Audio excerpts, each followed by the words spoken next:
টানা 2 হারের পর সানরাইজার্স হায়দ্রাবাদের বিপক্ষে জয়ের মধ্য দিয়েই টুর্নামেন্টে জয়ের ধারায় ফেরায় এখন চেন্নাই সুপার কিংসের মূল লক্ষ্য। আগামীকাল বাংলাদেশ সময় রাত 8টায় শুরু হচ্ছে মুস্তাফিজের চেন্নাইয়ের ম্যাচ।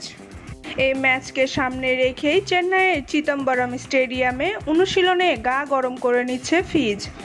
মুস্তাফিজকে এদিন দেখা গেছে চেন্নাই সুপার কিংসের ফিল্ডিং কোচের সাথে কোনো একটা বিষয় নিয়ে আলোচনা করতে। হাতের ভঙ্গিমা ও স্টাইল দেখে বোঝা যাচ্ছিল ফিল্ডিং কোচের সাথে ফিজের কথা হচ্ছে ব্যাটিং নিয়ে।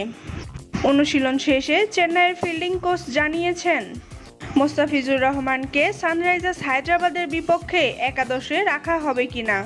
তার মতে মুস্তাফিজুর রহমান স্কিলফুল বোলার। ফিজের দক্ষতা ও অভিজ্ঞতার কারণে অন্যান্য বোলারের থেকে এগিয়েও তিনি। মুস্তাফিজুরকে অবশ্যই চেন্নাই সুপার কিংস সানরাইজার্স হায়দ্রাবাদের বিপক্ষে এই গুরুত্বপূর্ণ ম্যাচে একাদশে রাখবে। গত ম্যাচে বোলিংটা ভালো হয়নি মুস্তাফিজের। 1 উইকেট শিকার করলেও খরচে ছিলেন ফিজ। টাইগার এই পেসার 51 উইকেট দিয়ে পেয়েছেন 1টি উইকেট।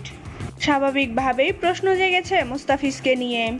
আগামীকালকের ম্যাচে অর্থাৎ সানরাইজার্স হায়দ্রাবাদের বিপক্ষে মুস্তাফিজকে দলে রাখবেন কিনা চেন্নাই, সেই প্রশ্নের উত্তরটা মিলেছে চেন্নাইয়ের ফিল্ডিং কোচের কথায়।